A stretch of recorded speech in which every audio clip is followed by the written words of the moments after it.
आओ उर्दू सीखें क्लास के इस 7वें एपिसोड में मैं S Rizwan secretary Urdu academy आपका वेलकम करता हूँ, खुश आमदीद कहता हूँ। बात चल रही है उर्दू ज़बान की। लोग ये कह रहे हैं, बात हो रही है कि लोगों में उर्दू का क्रेज़ हुआ है, उर्दू पढ़ने का शौक़ पैदा हुआ है, उर्दू से लगाव बढ़ा है लोगों का। अच्छा, ये बात तो हो रही है, सुनने में आती है और लोग आकर के बात करते हैं, कहते हैं, लेकिन वाकई इसमें दम है, सच्चाई है इसमें। वो क्यों? क्योंकि उत्तर प्रदेश उर्दू एकेडमी उत्तर प्रदेश के मुख्तलिफ़ अज़ला में उर्दू कोचिंग चला रही है, जहाँ मुफ्त उर्दू पढ़ाने का सिलसिला जारी है। तो ऐसी रिपोर्ट्स आई हैं हमारी कोचिंग से कि उर्दू पढ़ने वालों की तादाद में इजाफ़ा हुआ है, उर्दू पढ़ने वालों की संख्या बढ़ी है। और यहाँ उर्दू एकेडमी बिल्डिंग में जो कोचिंग चलती है तो मेरे सामने है, मैं खुद देख रहा हूँ। उसमें जो है काफ़ी लोग दिलचस्पी ले रहे हैं और पहले के मुकाबले तादाद में काफ़ी इजाफ़ा हुआ है। ऐसी भी जो है ख़बरें, रिपोर्ट्स मिली है कि कुछ इंग्लिश मीडियम स्कूल अपने तौर पर अपने यहाँ अलग से उर्दू पढ़ाने का एहतमाम कर रहे हैं और ये सिलसिला उनके यहाँ जारी है। यही नहीं, लोगों में उर्दू बोलने का शौक़ पैदा हुआ है, उर्दू का अल्फाज इस्तेमाल करने में दिलचस्पी ले रहे हैं। यहाँ तक कि प्रिंट मीडिया और इलेक्ट्रॉनिक मीडिया में भी काफ़ी अल्फाज उर्दू के देखे जा रहे हैं और सुने जा रहे हैं। जहाँ एक तरफ उर्दू के अल्फाज इस्तेमाल करने का एक शौक़, एक जज्बा पैदा हुआ है, वहीं दूसरी ओर ये भी देखा जा रहा है कि उर्दू के कुछ अल्फाज सही तरीके से इस्तेमाल नहीं किए जा रहे हैं। उर्दू के अल्फाज जो इस्तेमाल किए जा रहे हैं उनको गलत तरीके से पेश किए जाने के सबब उनका मतलब ही बदल जाता है। तो इस तरफ भी ध्यान देना बहुत ज़रूरी है। जैसे कि वो बोला जाता है, चश्मदीदों के अनुसार। चश्मदीदों का तो कोई मतलब ही नहीं है। हाँ, ये ज़रूर है कि चश्मदीद लोगों के मुताबिक, चश्मदीद गवाहान के अनुसार, ये सही लफ्ज़ है। बोला जाता है कि ये हमारी ज़िम्मेवारी है, यानी कि और ये उनकी ज़िम्मेवारी है। अजब तरह से राइज हो गया है ये अल्फाज। ज़िम्मेवारी नहीं बल्कि ज़िम्मेदारी, दा का इस्तेमाल होता है, दाल का इस्तेमाल होता है, जिम्मेदारी। तो ये सब दुरुस्त किया जाना बहुत ज़रूरी है। जैसे कि बोला जा रहा है कि करीबन करीबन इतने लोग थे, तो करीबन का जो है जैसे लगभग, नियर अबाउट, तो ये सही लफ्ज़ है तकरीबन। तकरीबन को बोल दिया जाए करीबन, तो करीब तो मतलब जो है निकट को कहते हैं, करीब आने को कहते हैं, तो उसका मतलब ही अलग हो जाता है। तकरीबन। खाना पूर्ति। अब खाना पूर्ति तो एक अलग चीज़ हो गई। खाना पूरी, फॉर्मेलिटी, खाना पूरी, खाना पूर्ति जो है। इस तरह से कई अल्फाज हैं जिनका सही किया जाना और सही बोला जाना ज़रूरी है, वरना उनका मतलब कुछ का कुछ हो जाता है। सही अल्फाज ना बोलने और गलत अल्फाज इस्तेमाल करने से एक तो ज़बान का नुकसान होता है, दूसरा जो शख्स बोल रहा है या लिख रहा है उसके लिए भी कतई मुनासिब नहीं है। बहरहाल हम कोशिश करेंगे, हम इस पर हम सब मिलकर तवज्जो देंगे कि हम उर्दू पढ़ रहे हैं, बहुत ज़बान सीखना एक बहुत अहम काम है। तो सही उर्दू सीखेंगे, सही बोलेंगे। आइए इस सिलसिले को आगे बढ़ाते हैं और ज़्यादा से ज़्यादा इसमें जुड़ने की और इसमें दिलचस्पी लेने की कोशिश करते हैं। हमारे मिशन को आप सब मिलकर कामयाब बनाएं। बहुत शुक्रिया।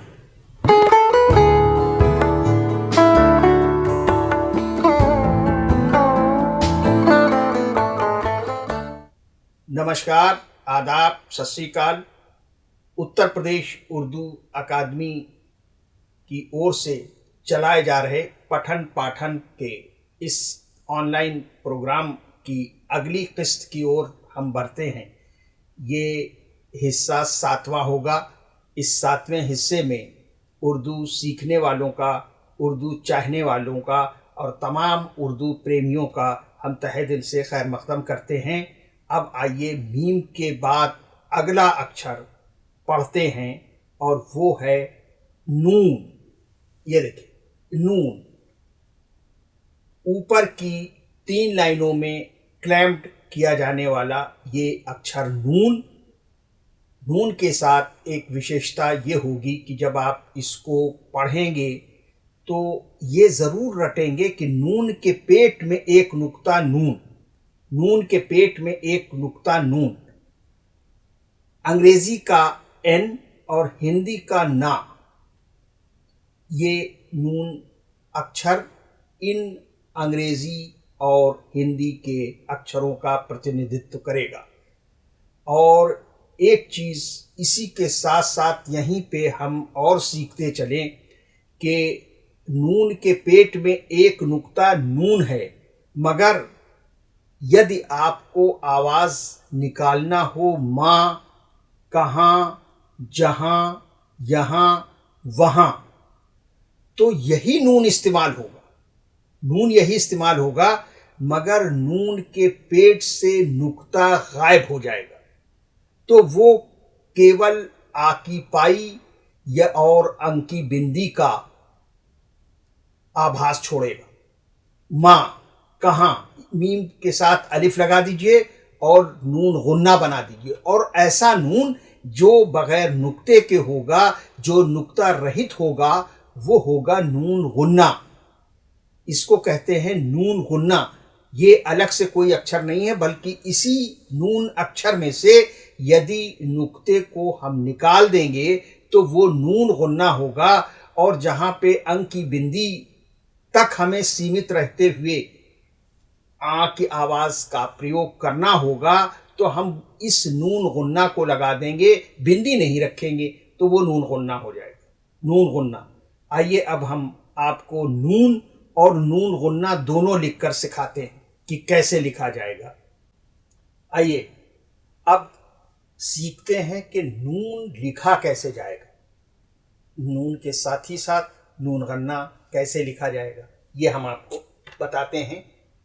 आपके सामने आपकी कॉपी खुली हुई और यहाँ पर देखिए ऊपर से चलेंगे, ऊपर की 3 लाइन में नून लिखा जाएगा। तो ये यहाँ से हम चले, ये आए, ये आए, दूसरी लाइन के बाद हम दाहिनी तरफ ये तीसरी लाइन को छूने की तरफ बढ़े और जैसे ही इस लाइन को हमने छुआ हम ऊपर की तरफ गोलाकार रूप से बढ़ने लगे और धीरे धीरे आके हम जब ऊपर की लकीर तक आए तो हमने अपना कलम कॉपी पर से हटा दिया और बीच में ये एक नुक्ता लगा दिया।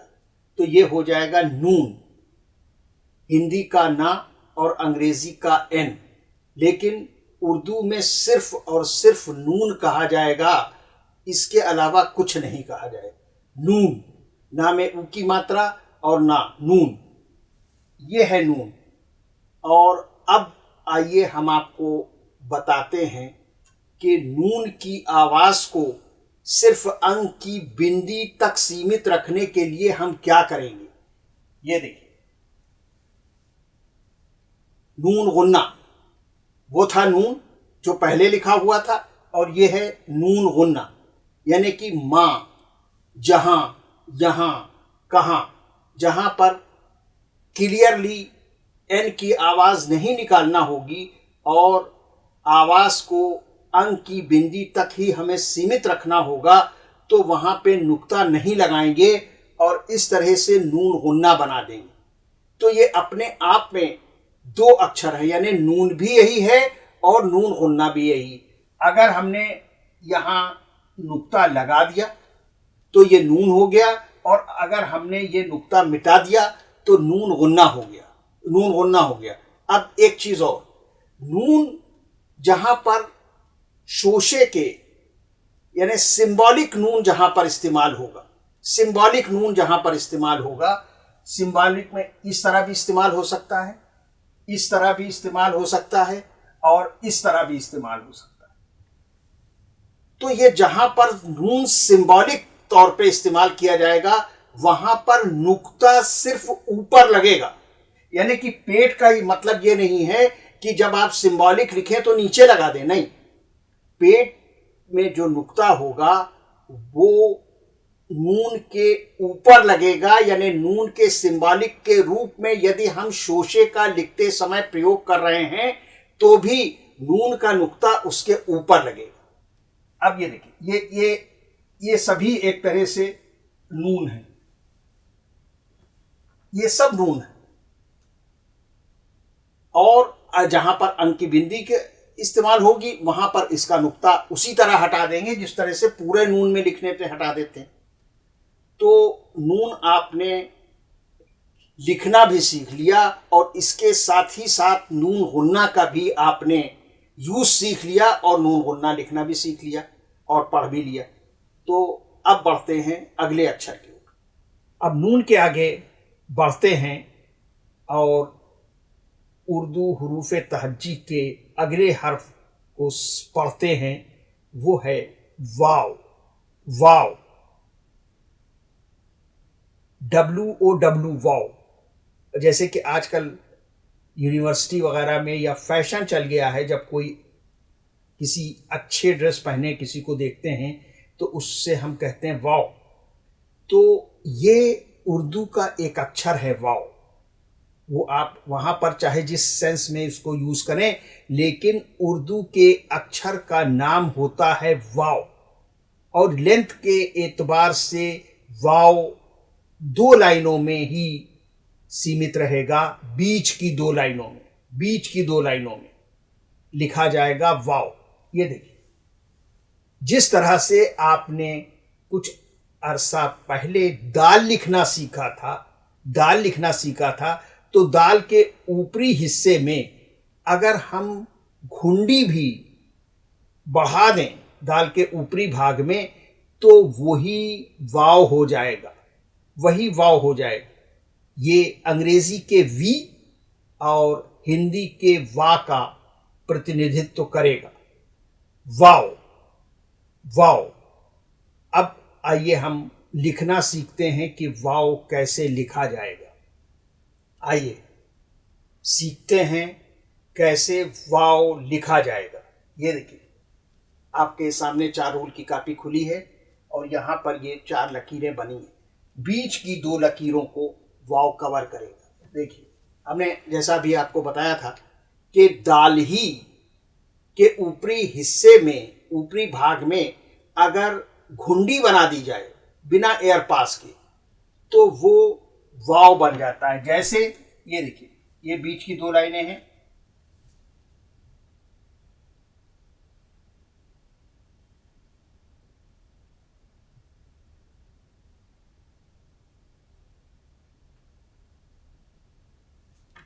वाव।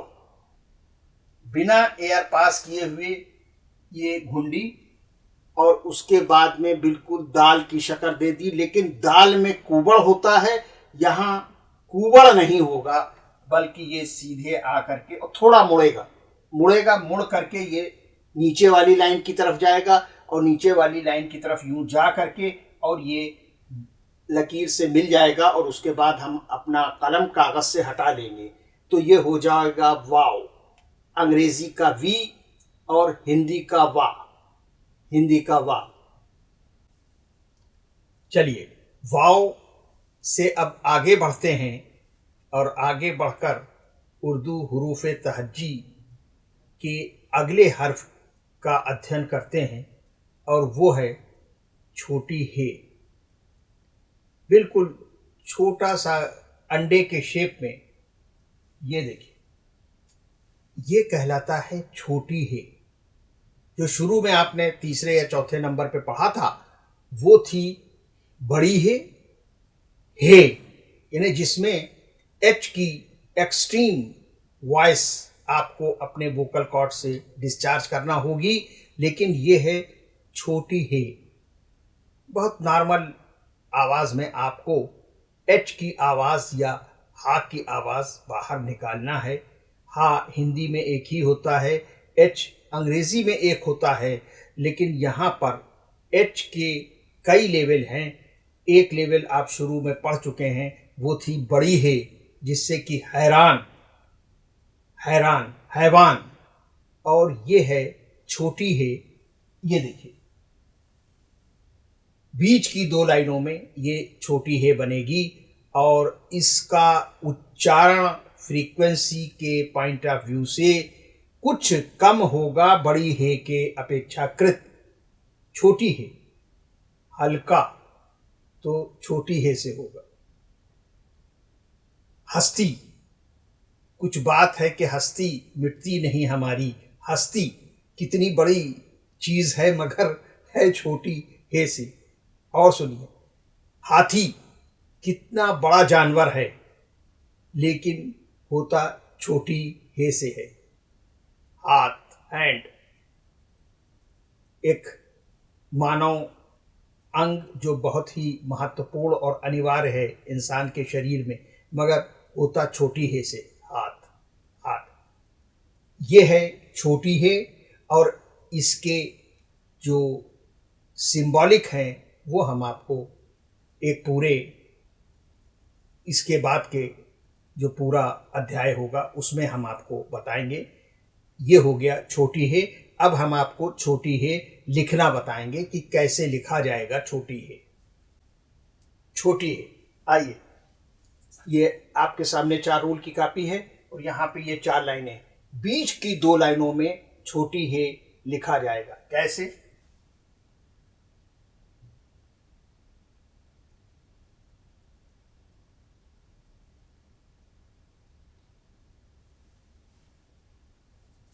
करीब करीब पान के पत्ते का शेप, लेकिन और आप अंडाकार भी इसे नहीं कह सकते क्योंकि इसमें ऊपर की तरफ नोक रहेगी, गोलाई नहीं रहेगी। तो ये होगा छोटी है, छोटी है, हस्ती, हाथ, हाथी, बीच की दो लाइनों में लिखा जाने वाला ये लेटर, ये हरफ है। अब आगे बढ़ते हैं। छोटी है के बाद हम आगे बढ़कर अब पहुंच गए हैं अगले हर्फ तक, और वो भी है ही है, वो दुचश्मी है उसे कहते हैं, दुचश्मी है। यानी इस छोटी है से फ्रीक्वेंसी के पॉइंट ऑफ व्यू से कुछ ज़्यादा, मगर बड़ी है से निश्चित रूप से कम फ्रीक्वेंसी दुचश्मी है, दुचश्मी है। और इस दुचश्मी है का जो इस्तेमाल है, जो इसका प्रयोग है, वो वास्तव में क्या है, इसको इसी स्तर पर समझना उचित होगा। देखिए, अभी तक आपने जितनी भी आवाज़ें पढ़ी या जिन आवाज़ों की तहरीर लिखना सीखा, उनमें आपने ये महसूस किया होगा कि भा, फा, था, ठा, था, ये आवाज़ें सिंगल लेटर के रूप में अकेले हरफ के तौर पर अभी नहीं हमने निकाली, लेकिन ये आवाज़ें तो बहरहाल हैं ही, और इनके लिए भी कोई व्यवस्था करना पड़ेगी। तो ये दुचश्मी है उस व्यवस्था का एक अभिन्न अंग है।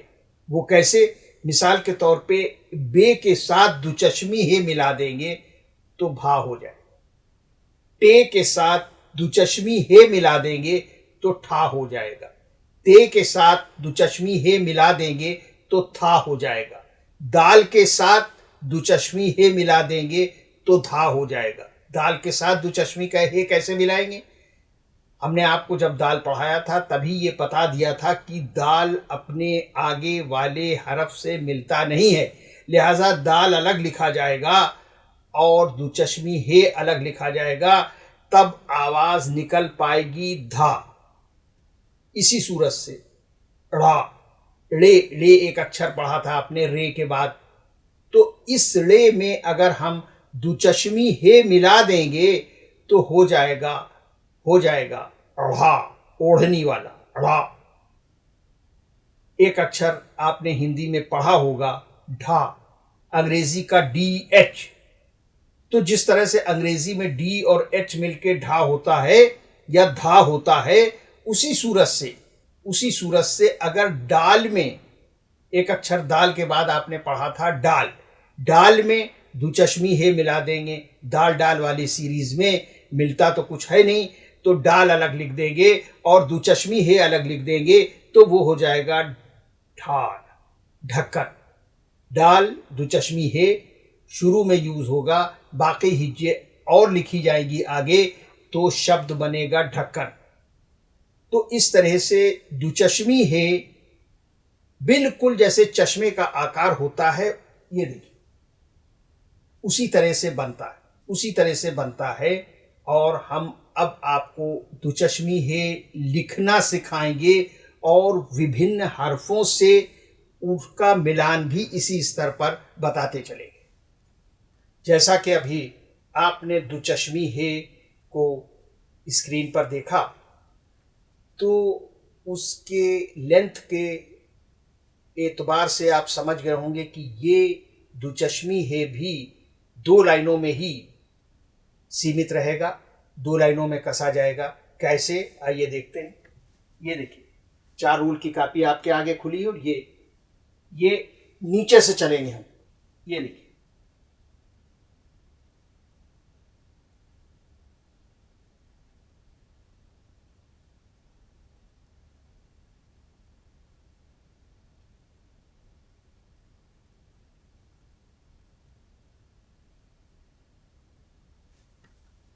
दुचश्मी है बनाते वक्त आपको ये ध्यान रखना होगा कि जब आप ये वाला पोर्शन बनाएंगे और यहाँ पर लाइन पे लाइन लाएंगे तो ये ज़रा सी दुम नीचे की तरफ निकली रहेगी। दुचश्मी है की जो बीच की लाइन है वो नीचे की तरफ थोड़ी सी एक सूत के करीब निकली रहेगी, तभी वो परिपूर्ण दुचश्मी हे होगा, परिपूर्ण दुचश्मी हे। अब ये एक कॉमन लेटर हो गया, किस काम के लिए? वो वाली आवाज़ें निकालने के लिए, भा, था, ठा, धा वगैरह वगैरह। ये दुचश्मी है सब में कॉमन रहेगा। अब जैसे आपको भा लिखना है, भा, तो हमने अभी आपको शोशे बताए थे कि एक 45 डिग्री के एंगल पे हल्का सा डैश लगा के भी अकॉर्डिंगली अगर नुक्ता रख दिया जाए, तदनुसार नीचे नुक्ता रख दिया जाए, तो वो बे हो जाता है, लाइक दिस,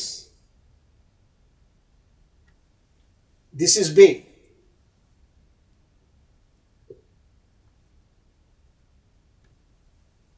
ये ते हो गया। देखिए कितनी फ्री हैंडेडनेस है उर्दू में। अब देखिए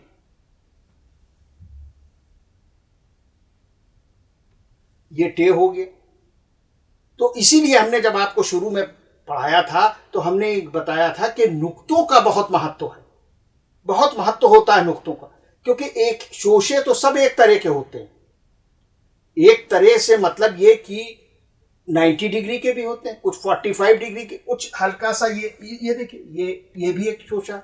अब इसके ऊपर अगर ये तो ये भी एक टे है, ये देखिए ये बे है। तो शोशे तो जो 3-4 प्रकार के होते हैं वो होते ही हैं, मगर उनके नीचे नुक्तों का प्लेसमेंट या उनके ऊपर नुक्तों का प्लेसमेंट, ये जो है ये अकॉर्डिंगली साउंड वॉइस क्रिएट करता है, जिसको आपको अभी से समझना है। उसके लिए कोई और लेवल, इसी तरह से जो ये तलफ़ुज़, वो बात अलग है कि जब शुरू से नहीं पढ़ा तो बात अलग है, लेकिन तलफ़ुज़ का कोई सिलेबस अलग से नहीं होता, ना कोई तलफ़ुज़ अलग से सीखा जा सकता। इसीलिए हम इसी स्तर पर आपको जोर दे रहे हैं और तलफ़ुज़ की बार बार प्रैक्टिस करा रहे हैं, और ये भी बता रहे हैं कि जब आप लिखें तो अकॉर्डिंगली वॉइस आपके गले से निकलना भी चाहिए, इससे पहले कि वो हर्फ ख़त्म हो। तो अभी से प्रैक्टिस कीजिए इस चीज़ की। तो अब देखिए भा बनाना है तो कैसे बनेगा। अब ये देखिए ये बे हो गया, ये बे हो गया, और इसी में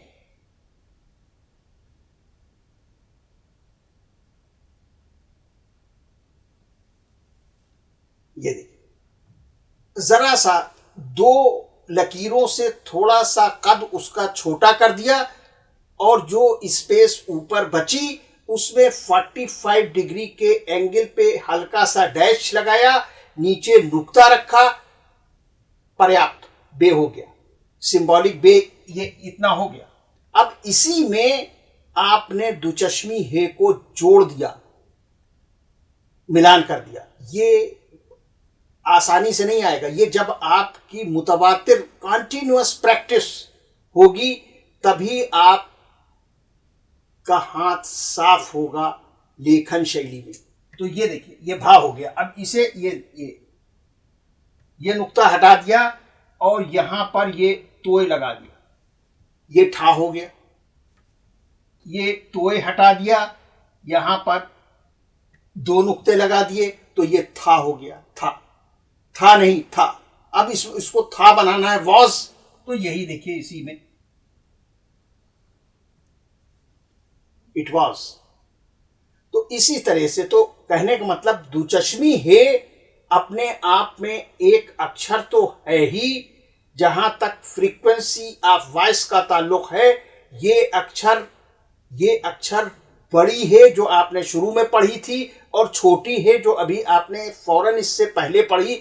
इसके बीच की फ्रीक्वेंसी आपके वोकल कॉर्ड से ये सीख करेगा, वांछित होगी, और उसके बाद वो हरफ जिसके साथ आपको उसे मिलाना है उसको थोड़ी छोटी कर दें, 2 लाइन के स्पेस को थोड़ा कम कर दें, और मगर जैसा भी हमने आपको बताया कि यदि आपको धा लिखना है तो दाल के आगे दुचश्मी, दाल के अपने आगे वाले किसी अक्षर से नहीं मिलता। रे वाली सीरीज अपने आगे वाले किसी अक्षर से नहीं मिलती है। जैसे आपको ढ़ा लिखना है तो ये देखिए, ये रे बनाना होगा, और उसी तरीके से ये देखिए, ये हो गया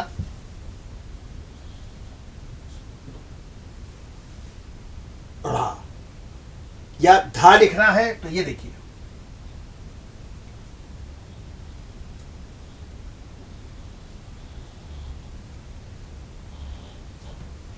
ये हो गया दाल।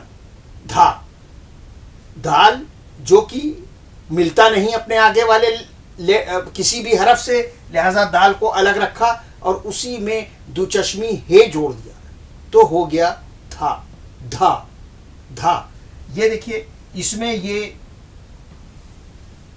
ते के नुक्ते हटा दिए, तो लगा दिया, तो ये हो गया ठा। ठा और ठा भी लिख के अभी हमने आपको बताया था। तो दुचश्मी हे बहुत काम की चीज़ है, और इसको कॉमन रखते हुए हम कई तरह की आवाज़ें निकाल सकते हैं पढ़ने के लिए भी, और अकॉर्डिंगली उसको मिलान करके लिखने के। जब हम मिलान पढ़ाएंगे आपको तो फिर इन सब चीज़ों की विस्तार से चर्चा की जाएगी।